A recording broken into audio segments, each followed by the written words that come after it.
बहुत सुंदर सजनों, बड़ी महिमा है सत्संग की। और इसके बाद में किस प्रकार जड़ भरत बनने के बाद उन्होंने अपने जीवन में सत्संग को सर्वोपरि महिमा प्रदान की और केवल भगवान का नाम निरंतर जपते रहते थे, केवल परमात्मा का नाम बस। क्योंकि इससे पहले उन्होंने खूब मंत्र याद किए, लेकिन अब मन में सोचा कुछ याद नहीं करना। माता पिता जब तक रहे तब तक तो चलता रहा, लेकिन हम कुत्ते को दे सकती लेकिन इसको नहीं। बराबर या भाई यही। और महाराज जब काम करवाया तो उल्टा सीधा काम किया, सो भाभियां जिद को पकड़ के बैठ गई, इसको घर से अभी निकालो, किसी काम का नहीं है निठल्ला, कोई काम भी नहीं करता ढंग से। कहाँ निकालते? सो महाराज खेत में ही निकाल दिया। खेत में महाराज चले गए। कहा उस निठल्ले को, खेत में कोई काम करवा रहे हो कि ऐसे ही निठल्ला बैठा है? भाइयों ने कहा घर में तो करवा लिया, वहां और करवा लेना।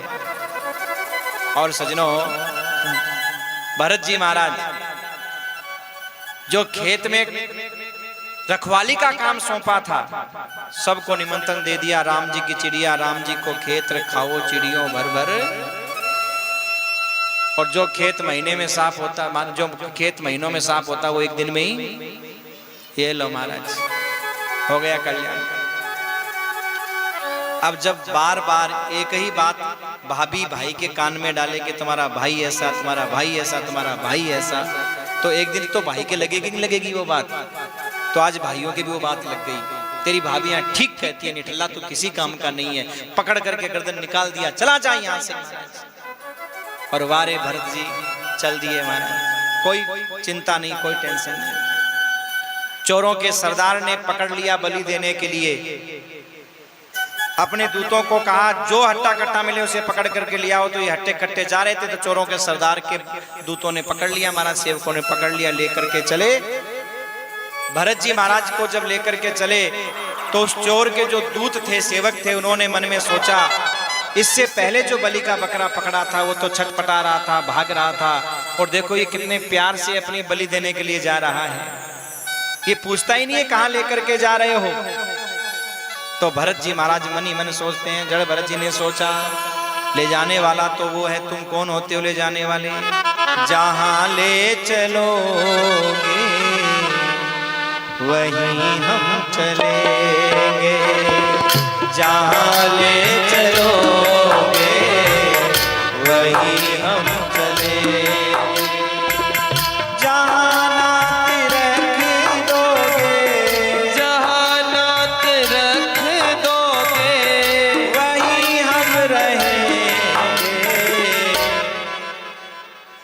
जहां ले चलोगे वहीं हम चलेंगे, जहां ले चलोगे वहीं हम चलेंगे, जहां ले चलोगे वहीं हम चलेंगे, और जहां नाथ रख दोगे वहीं हम रहेंगे। न कोई उलेना ना कोई अर्जी, करूँगा वही श्याम जो तेरी मर्जी।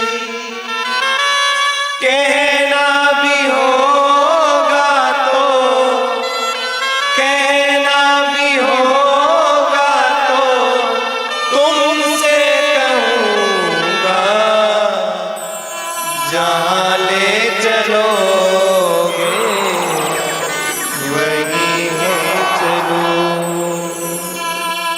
जहां ले चलोगे वहीं हम चलो। कहना भी होगा तो तुमसे कहेंगे, किसी से नहीं। न कोई उलहना, हम तो उलाहना देते ही रहते हैं, शिकायत करते रहते हैं, भगवान ये नहीं, वो नहीं, ऐसा नहीं, वैसा नहीं। पर भक्त कहता है नहीं, न कोई उलहना और ना कोई अर्जी, और करूंगा वही श्याम जो तेरी चोर कहने लगे कितना पागल है, बताओ, मस्ती से झूमता हुआ जा रहा है। लेकर के गए, नहलाया धुलाया, नहा लिए धो लिए, खिलाया पिलाया, तो महाराज चकाचक खाने लगे। कई दिन के भूखे थे, चकाचक पकवान खाने लगे। चोर बोले देखो वास्तव में ये तो पागल मालूम पड़ता है। क्यों? बोले देखो थोड़ी देर में इसको मरना है, लेकिन फिर भी महाराज खाए जा रहा है, खाए जा रहा है, खाए जा रहा है। जड़ भरत जी कहते हैं मरना है, अरे मरते तो वो लोग हैं जो अपने आप को शरीर मान बैठते हैं। आत्मा कभी मरती नहीं और शरीर कभी बचता नहीं है, नाशवान है। उसे कोई बचा नहीं पाया, आत्मा को कोई मार नहीं पाया। और भैया ये शरीर एक किराए का घर है, आत्मा इसमें रहती है। और सजनों जिस घर को हम अपना बोलते हैं ये घर मेरा है, वो तो इस घर का घर है। हमारा घर है कौन सा? किराए का हमारा घर कौन सा है? ये शरीर। ये शरीर किराए का घर हमने ले रखा है। आत्मा कहाँ रहती है? शरीर में। शरीर कहाँ रहता है? इस घर में। जिस घर को ये कहते हैं मेरा, ये तो घर का घर है भाई। आत्मा का घर तो ये शरीर है। और सजनों समझदार आदमी वो है जो इस बात को समझते हुए अपने मन को समझा ले। क्या? रे मन मुसाफिर। देखो ये संसार में कोई धर्मशाला में कमरा लिया, हमें पता है कि खाली करना है। हर आदमी जो भी यहाँ कथा सुनने के लिए आए हैं पहले से सोच रखा है कि 7 दिन बाद में कैसे कैसे भगना है। ट्रेन से जाना है, फ्लाइट से जाना है, पैदल जाना है, गाड़ी से जाना है, कितने बजे जाना है, पहले सोच रखा है। कभी महाराज ममता नहीं होती हमारी जिस कमरे में हम रह रहे हैं, लेकिन इस शरीर रूपी हम जिस भवन में रह रहे हैं यहां हम सोचते हैं परमानेंट पट्टा बना लिया, इसको खाली करना ही नहीं है। पर नहीं भैया, रे मन मुसाफिर निकलना पड़ेगा, किराए का क्वार्टर खाली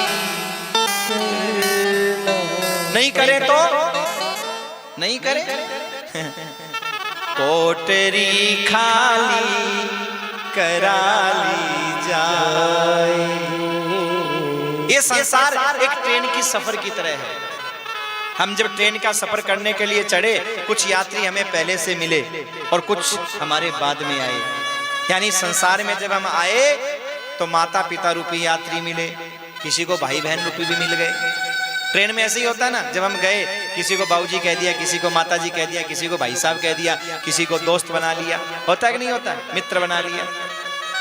पर सजनों उस ट्रेन की यात्रा में हम ये कभी नहीं भूलते कि हमारा स्टेशन कौन सा है, ग्वालियर में उतरना है कि दिल्ली में उतरना है? ग्वालियर आने से पहले महाराज 1 घंटा पहले ही उठ करके बैठ गए कि निकल नहीं जाए ग्वालियर। पता कि नहीं होता है? लेकिन जिंदगी के सफर में हम इतने मदमस्त हो रहे हैं कि हमें नहीं पता कि उतरना भी है संसार से। जब गाड़ी के सफर में बैठे कुछ यात्री हमें पहले से मिले, संसार में आए तो कुछ यात्री हमें पहले से मिले। हर आदमी का अपना रिजर्वेशन था, सीट थी, चढ़ते गए और जो पहले चढ़े थे वो उतरते गए। हमने कभी नहीं रोका, रे भैया तुम क्यों उतर रहे हो, क्यों जा रहे हो, कभी रोए भी नहीं उनके लिए, भैया स्टेशन आया उतर गए। ऐसे ही माँ बाप भी वो यात्री थे जो पहले चढ़े हुए थे और हमसे पहले उतर गए। आपको अगर महाराज कई बार तो बेटा ही चला जाता है, तो कई बार ऐसा भी होता है जो यात्री बाद में चढ़ा वो भी उतर जाता है, पहले वाला बैठा रह जाता है, उसका लास्ट तक स्टॉपेज होता है। ये तो टिकट के ऊपर बात है किसकी कहां तक की टिकट है। पर इतना ध्यान रखना, जिसका टिकट जहां तक है उसके आगे अगर तुम बिना टिकट के जाने की कोशिश करोगे तो आपको अपने आप उतार दिया जाएगा। कौन? वो काले काले कोट वाले आएंगे, शॉट मार के उतार देंगे। ज्यादा जिद करोगे तो कुछ कर पाओगे? बोलो।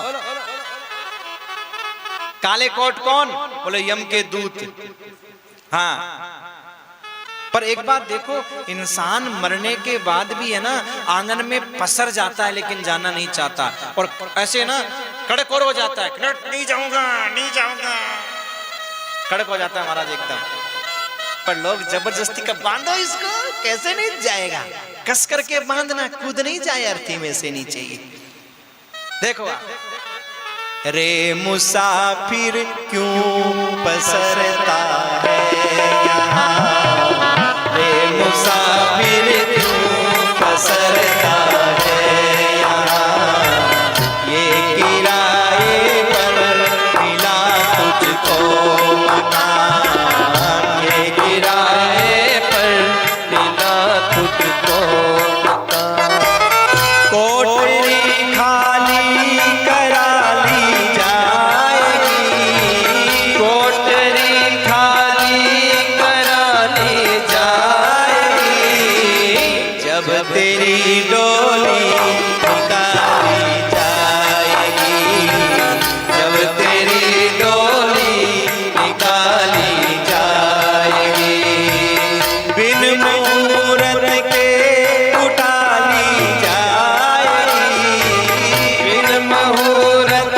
के उठा ली जाएगी, जब तेरी डोली निकाली जाएगी, जब तेरी डोली निकाली जाएगी।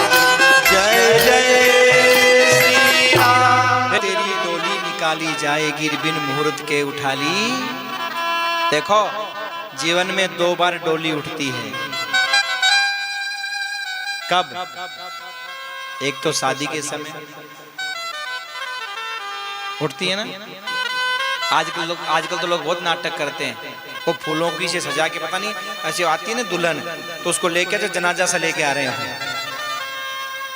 हाँ, अरे पता नहीं वो महाराज कैसे नाटक नूटक। पहले वाली बेचारी दुखी होती थी, वो नाचती नाचती आती है, आजकल मैं जा रही हूँ, मैं जा रही हूँ, मैं जा रही हूँ मेरे बाप के घर से।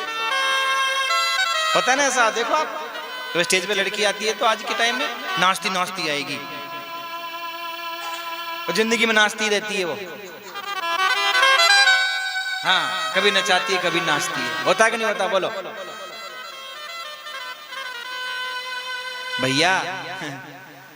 शादी में भी तुम नाटक कर लेते हो, जिंदगी तुम्हारी नाटक बन जाती है। पहले तो करोड़ों लगाओगे, बाद में रिश्ता नहीं बन पाया तो लड़ोगे, मेरा इतना लगाता दे, इतना लगाए क्यों, बाद में दे देता। आज सजनों देखो, फैशन के जमाने में गारंटी की आशा ना करें, न तो सामान की और न रिश्तों की। आज रिश्ते भी फैशन वाले हो गए हैं। हमें नियम धर्म का कोई ज्ञान नहीं है, विधि विधान का कोई ज्ञान नहीं है, केवल फैशन के रिश्ते रह गए हैं। तो भैया फैशन के जमाने में गारंटी की आशा ना करें। पुराने जमाने में महाराज चाहे छोरा कैसा ही हो, छोरी कैसी हो, लेकिन रिश्ते निभ जाते थे। देखो आप, आज के नहीं निभते महाराज। डोली जीवन में 2 बार उठती है, पहली बार शादी के समय और दूसरी बार बर्बादी के समय। अच्छा एक बात और सुनो, पहली डोली उठेगी या नहीं उठेगी इसकी तो हम गारंटी नहीं देते हैं, लेकिन सेकंड डोली की हमारी गारंटी है, स्टाम्प पे लिखवा लो, उठेगी उठेगी। दोनों डोलियों में यही अंतर है कि पहली डोली की कोई गारंटी नहीं, दूसरी डोली की गारंटी है। अच्छा, पहली डोली में तो मुहूर्त आदि देखा जाता है कि देखो भैया कौन सा सही मुहूर्त है, किस मुहूर्त में डोली उठाएं, और दूसरे में बिन मुहूर्त ही उठा ली जा। दूल्हा पहली तैयार होता है, डोली बाद में सस्ती है उसकी। बिन मुहूर्त। पहली डोली में दूल्हे के मर्जी का भोजन बनता है। दूल्हे राजा से पूछते हैं, बोलो क्या बनाया जाए, क्या डिश होनी चाहिए, क्या फरमाइश है तुम्हारी, पूछते हैं ना। और दूसरी डोली में बोले जब तक ये दूल्हा यहाँ से चला नहीं जाएगा, रवाना नहीं हो जाए घर से, तब तक घर में चूल्हा नहीं जलता महाराज। उस दिन तो पड़ोसियों के यहाँ से भोजन आता है या होटल से आता है, आता कि नहीं आता है बताओ। एक दिन वो था जो दूल्हे की मर्जी से भोजन बन रहा था, और एक दिन वो आ गया कि दूल्हे के रहते महाराज यहाँ कुछ बन ही नहीं सकता महाराज। कैसा सर, एक डोली वो थी जिसमें लोग आगे आगे नाच रहे थे, दूल्हा पीछे पीछे चल रहा था, और दूसरी ऐसी थी जिसमें दूल्हा आगे आगे था और महाराज बराती पीछे पीछे राम नाम सत्य है, राम नाम सत्य कर रहे थे। एक डोली वो थी जिसमें बराती पहले इकट्ठे हुए, पहले से इकट्ठे हो गए, और दूसरी ये थी जिसमें बराती बाद में इकट्ठे होते हैं, बाद में आते हैं। पर सच ये है सजनों, बिन मुहूर्त के उठा ली जाएगी जब तेरी डोली निकाली। अरे भैया हमारे पास ऐसा वैद्य है, रामबाण औषधि देता है। बोले भैया रामबाण औषधि तभी तक चलती है जब तक उसकी कृपा है। फिर उन हकीमों से कहो ये बोल कर करते थे दावे किताबे खोल कर, ये दवा हरगिज न खाली जाएगी, ये दवा हरगिज न खाली जाएगी। जब तेरी डोली काली जाएगी, जब तेरी डोली निकाली जाएगी, बिन मुहूर्त के उठा ली जाएगी। रामबाण औषधि है। जर सिकंदर का यहाँ सब रह गया, मरते दम लुकमान भी ये कह गया, ये घड़ी हर गिज न टाली जाएगी। सिकंदर बादशाह जब संसार को लूट करके जा रहा था, सिकंदर बादशाह जब संसार को लूट करके जा रहा था तो रास्ते में तबीयत खराब हो गई महाराज। और जब तबीयत खराब हुई तो सिकंदर बादशाह ने वैद्य जी से कहा, वैद्य जी जरा नाड़ी देखो। वैद्य जी ने कहा सिकंदर मामला गड़बड़ है, क्या तुम कुछ समय के मेहमान हो? बोले वैद्य जी मेरे पास पैसे की कोई कमी नहीं है, मैं लूटी हुई आधी संपत्ति आपको देता हूं, बस मेरे प्राण बचा लो। पर नहीं हो सकता। बोले पूरी दे दूंगा, नहीं हो सकता। वैद्य जी इतना तो कर लो कि कम से कम मैं मेरे राज्य तक पहुंच जाऊं, मैं अपना राज्य भी आपको दे दूंगा। वैद्य जी ने कहा सिकंदर ये सांस रूपी मोती वो अनमोल मोती है कि पूरे विश्व की संपत्ति दे दी जाए तो भी एक सांस रूपी मोती ज्यादा नहीं मिलता। तो वहां तक मोहलत की बात कर रहा है। और तब सिकंदर ने कहा अगर ऐसी बात है तो एक काम जरूर कर देना, जब मेरा जनाजा निकाला जाए तो दोनों हाथ ताबूत से बाहर कर देना, ताकि दुनिया को ये पता चले कि वो सिकंदर जिसने कत्लेआम मचाया, पर जब दुनिया से गया तो उसके दोनों हाथ। और सजनों यही संसार की सत्यता है, यही संसार की सत्यता। धन दौलत से एक दिन तेरे खाली होंगे हाथ, धन दौलत से एक दिन तेरे खाली होंगे हाथ, धन दौलत से एक दिन तेरे खाली होंगे हाथ, धन दौलत से एक दिन तेरे खाली होंगे हाथ। अंत समय भगवान भजन ही जाएगा तेरे साथ, अंत समय भगवान भजन ही जाएगा तेरे साथ। उस दिन तुझको वेद की वाणी, उस दिन तुझको वेद की वाणी याद आएगी, ना सोना काम आएगा, ना चांदी आएगी, हो ना सोना काम आएगा, ना चांदी आएगी। धन दौलत से एक दिन तेरे खाली होंगे हाथ, और अंत समय भगवान भजन ही जाएगा तेरे। इसलिए भैया भगवान का भजन करना चाहिए। दीपक भैया कै घंटे भजन करते हो? बोलो, सच सच बोलो।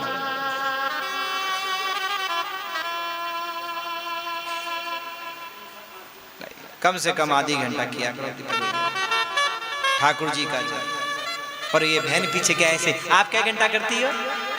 बड़ी भाई के लिए ऐसे क्या घंटा करती हो बताओ? सच सच बोलना, झूठ मत बोलना। ठाकुर जी के सामने बैठे है 10 मिनट तो तुमने कौन सा तीर मार लिया? 10 मिनट तो यही करता है तुम्हारा। ऐसा नहीं।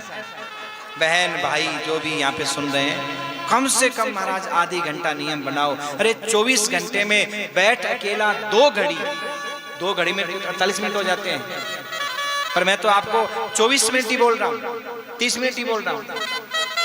बैठ अकेला 2 घड़ी तू कभी तो ईश्वर ध्याया कर। आप व्यापार करते हो, शाम को पूरा मिलाते हो, लेकिन कभी कभी अपने जीवन के बारे में भी सोच लिया करो कि जीवन में हमने अपने लिए क्या कमाया। हाँ? क्या क्या कमाया तूने, इसका हिसाब कर लो। क्या क्या कमाया तूने, इसका हिसाब कर लो। किताबें बहुत पढ़ी है, खुद की किताब पढ़ लो। किताबें बहुत पढ़ी है, खुद की किताब पढ़ लो। क्या क्या कमाया तूने, खुद का हिसाब कर लो। दूसरी बहन का नहीं, एक तो ये है, दूसरी अच्छा ये दूसरी। हाँ देवी जी, आपको तो पूछा नहीं आप कितने घंटे करते हो? आप भी बताओ। ओ भाई के बराबर आप तो थोड़ा ज्यादा है, डबल हो। अच्छा बहुत बढ़िया भाई, बहुत सुंदर। देखो सच बात सजनों ये है कि शरीर से संपत्ति जो हमने कमाई है, वो संपत्ति जो हमने शरीर से कमाई है, वो संपत्ति सजनों शरीर रहते रहते काम आएगी, शरीर रहते रहते। पर सजनों